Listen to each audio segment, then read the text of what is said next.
My area of expertise lies in leadership and team development, and I've developed this Acropolis leadership model.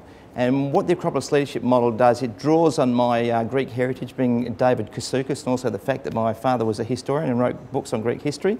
And I've developed this model that uses the Parthenon, which sits atop the Acropolis of Athens, as a model for effective leadership. And at the top, we have the very top, which is the Gable of Goals, and the promoter of the Gable of Goals is Apollo, who is the god of the sun. And like the Apollo space mission, we need to ask ourselves, what is our Apollo mission in our organisation? So you've got your vision, your purpose, your mission, and your key results areas, your KPIs and so on.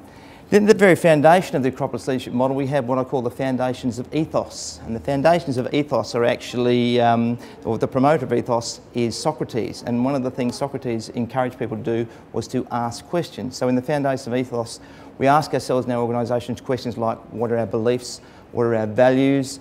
How do we think, feel and act towards others? How do we think, feel and act towards ourselves? How do we think, feel and act towards learning and growing? And how do we think, feel and act towards getting results? And to bridge the gap between the foundations of ethos and our Gable of Goals, we have what I call 8 pillars. And the first pillar is the pillar of energy. We need enough energy to be effective managers and leaders, and that's mental energy and physical energy. We also need what I call the pillar of equanimity. And equanimity is the ability to have evenness of mind. So that's to keep evenness of mind, particularly in times of crisis. We also need the pillar of connection, and the connection is the ability to connect with other people. And alongside the pillar of connection is the pillar of influence, because we can have connections with the people, but not necessarily the influence. So we need to be able to influence people. We also need the pillar of knowledge to learn and grow and continually stimulate our brains and to help us grow as leaders. And we also need the pillar of thinking. And the promoter of thinking is the first Greek philosopher called Thales, T-H-A-L-E-S. And Thales, the first 2 letters, of course, the same 2 letters in the first 2 letters of thinking.